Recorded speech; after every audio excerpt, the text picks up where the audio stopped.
Oh, so what do pulse lasers and a Super Saiyan fusion have in common? Well, I already said it. We conjecture ahead. Although this is going to be weird, and it's going to be about a different. Title of the conference was something like Ground Truth or Turtles All the Way Down. And so it seems as though there's one Ruliad. I don't think it rules them all. And it might be just hyper turtles all the way down. Yes, it's on the back of an infinite number of hyperrural turtles. Various people are commenting on the outrage of hacking the universe on a MacBook Air.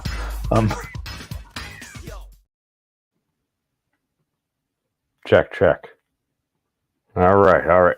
I think we're actually working now. Let's see. Okay, it says we're transmitting. I totally had the speakers totally screwed up there, so I apologize. These things happen. We go back to settings once more. Okay. All right, it's doing the little thing. That means we're doing it. I had to unplug and plug it back in. So I apologize. But again, there's been breakthroughs in fusion recently. Let's take a look at some of the stuff and things going on. So what do we got over here? Yes. We had achieved ignition the other day. What the heck does that mean? All right. Nuclear Fusion Lab achieves ignition. What does it mean? So the long story short is we've been saying for years, fusion is 20 years away. Fusion is 20 years away. We've been saying that for like 50 or so years. A lot of different designs. We're getting record outputs. We're getting record temperatures. That's cool. What's the goal? We're putting in all this energy. We want to get out more than we put in. Why? Because within mass, there's a whole boatload of energy in there that if we can start to achieve fusion, which is basically what the sun does. The sun's fusion like hydrogen and stuff together, and that because it's freaking huge, and the gravity is crushing it down, which increases the pressure, which increases the temperature, and eventually those atoms of hydrogen they go, okay, we're gonna fuse together because they can. And when that happens, that releases an immense amount of energy. Because you got to remember that, yes, fission achieves a great deal of energy in many contexts within physics, within society. I know, I'm getting a lot out there, but we all know fusion is more powerful because it's physics. We continue. So, researchers at the U.S. National Ignition Facility created a reaction that made more energy than they put in. So that's what we call it, ignition. Does it mean that fusion is coming next year? Probably not. As far as powering like our standard everyday things. It may actually mean fusion is finally within 20 years. Hopefully sooner.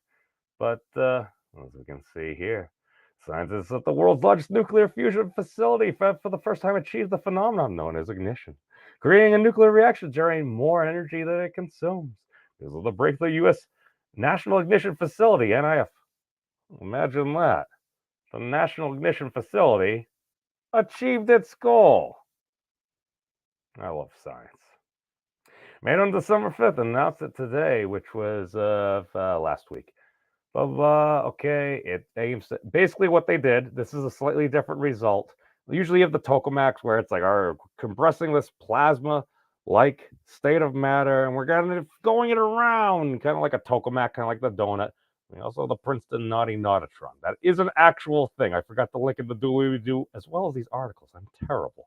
I put the YouTube videos I'm getting ready to play. But how did they do this? Basically, they used 192 lasers to deliver 2.05 megajoules energy. So as you can see here, actually, is that the one? Okay. I've seen a lot of these designs before, but these things happen. Hey, welcome, Whitechapel. Good to see you, my friend. But so basically what they did is they had a pellet, basically hydrogen, deuterium, and tritium. So basically you got hydrogen. Well, it's got like, all right, got a couple of neutrons. Normally hydrogen is basically just a proton and an electron. Give it a neutron, give it two neutrons. Deuterium, tritium. Yes, I know. Wonderful at naming things. But essentially, they then blasted it with 192 lasers simultaneously, or as best as our precision can do, and end up putting out what was it? 3 megajoules of energy. Whoa. It's more than delivered to the target. However, the NIF's lasers consumed 322 megajoules of energy in the process. Still, the experiment qualifies as an addition of benchmark criteria. So basically, when you account for all the different stuff and things in the facility, because you got to run the facility, you got to run the lasers, if you can take some energy out of that as well to help power the actual reactor, that's pretty cool. It's one of the goals. Ultimately, rather than being about a 50% in output of energy, when you account for all the stuff, I think the head researcher said, at least according to Andron Petrov in his video, that was like 1%. But that means we have netted more energy out than we put in. And that's pretty cool, even though it's wicked hot. But, oh, welcome, Lewis. Good to see you. Yeah, I saw Miss Mellons was doing all the dry. I love the girl to death. I really don't care about a lot of that stuff. Unless it's somebody I know or anything. I didn't click on it because I need to do this video. But she still owes me bubble tea. I'm going to hold you to that, Miss Mellons. But, so, yeah, this is really cool. And why do I say this? Why did I say any of this stuff with all these different things? So let me stop that screen. So what is my best conceptualization of this? Go to a video from one of our friends on YouTube. First. This guy's loaded up with pulse lasers. Look at that. Actually, now just imagine I'm not instead going to of go for a the Fafnir gigantic because nobody is here. a gigantic assault Nobody. net blasting To meet us is what we need. blasting in a battle. It's literally just, I don't know. You got all those lasers for an entire lance of Mexico, and then we achieve you. Now that leads to, because I've heard some other proposals where it's like, all right, well, how do we keep on adding more material? Because eventually, once that fuses, we're going to need to do more fuse. And they're going to continue to drop again and again, like a little golden cylinder of this really rare, expensive material, highly purified. Hey, welcome, Papa. As well as caught up. Yeah, because of that's Mech Warrior. Mech Warrior 5? No, Mech Warrior Online. That's what it is. But Mech Warrior 2 Mercenaries, in my opinion, was the best. I haven't played all of them. It was freaking sweet. I like loading up like the little Firefly, like tiny little lance with like 20 machine guns. So you could take out the leg of it. It was great. Throw some jump jets on, you fly around. But I digress. But we have that, and then we have our good friend who I actually learned about from Professor Brian Keating. Shout out to Professor Keating. He was describing what this could be like if we were to, I don't know, use it for spaceflight or something, because apparently this was in one of the episodes of The Expanse. They couldn't get their fusion reactor going. And as soon as he's describing this right here, I just had an image. So, well, go. Blasting a pellet of fuel, creating a fusion reaction, heating some other exhaust gas, and getting a kick. And we could see that these rockets might end up being very efficient, a very effective way to get why around. Why does an episode of The Expanse come to mind, you say? I mean, I probably could have just done these as shorts and everything with the little thing, but I just love this so much. Where are we? The Expanse. 7 out of 7. Okay. What is this?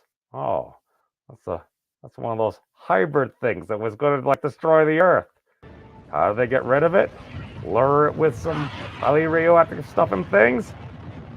Turn that son of a gun the other way, and ignite your fusion drive.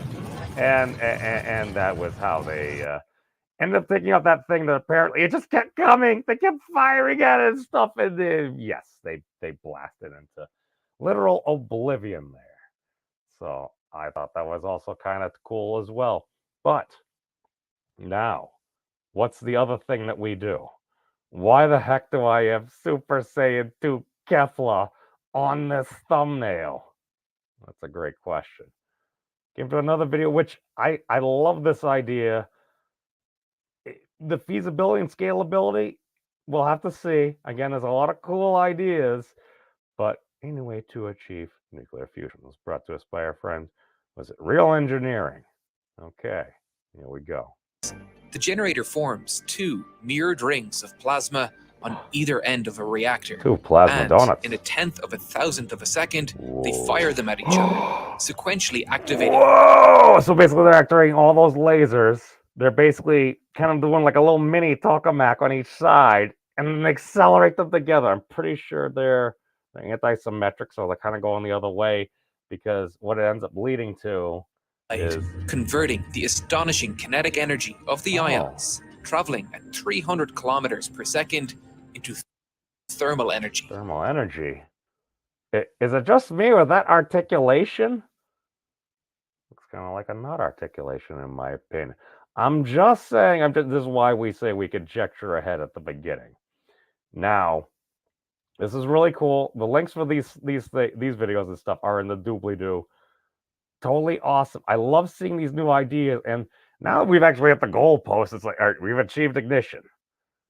Does that bring nuclear fusion to all of our houses? Does it solve all our use of fossil fuels and all our power needs right now? No.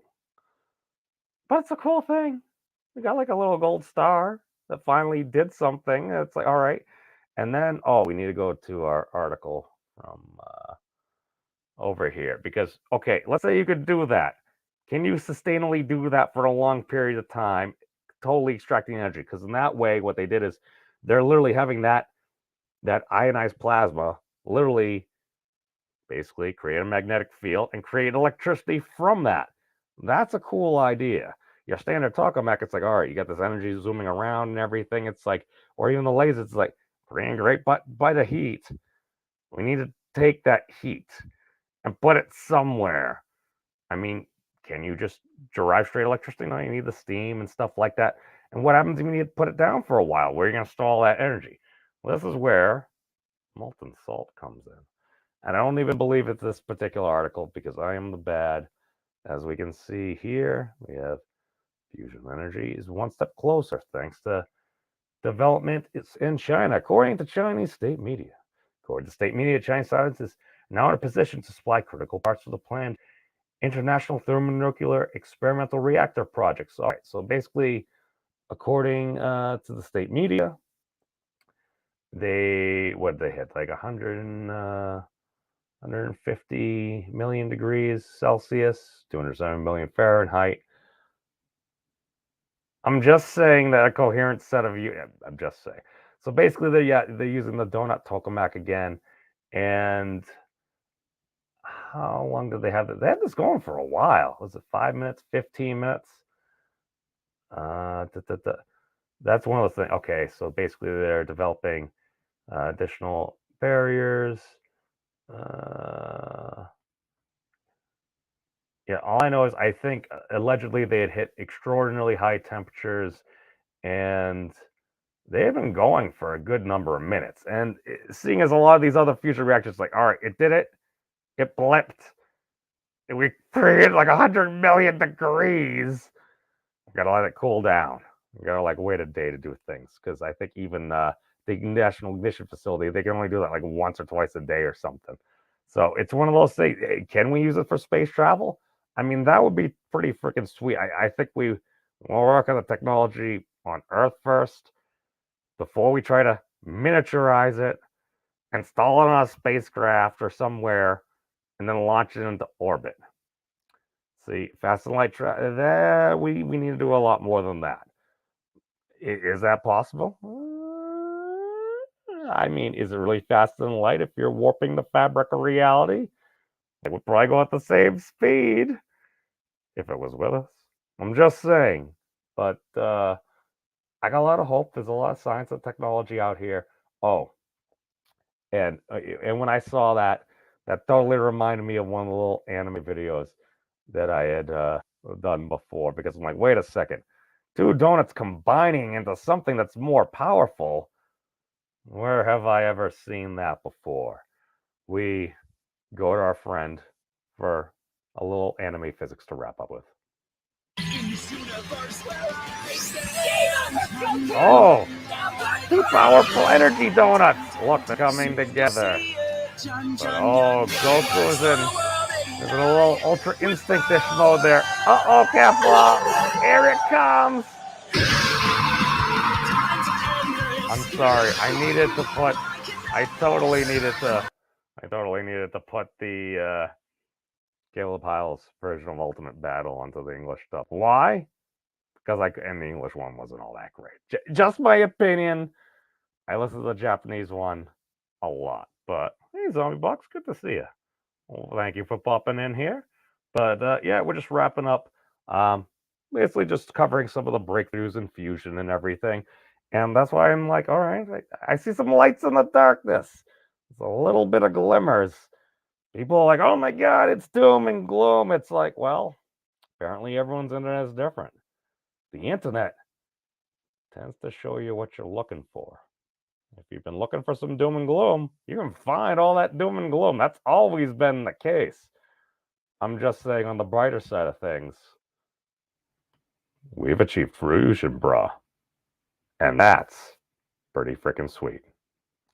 Peace out, everybody. Have you guys checked out the Memes of Destruction's channel? He's an interesting dude. I like him.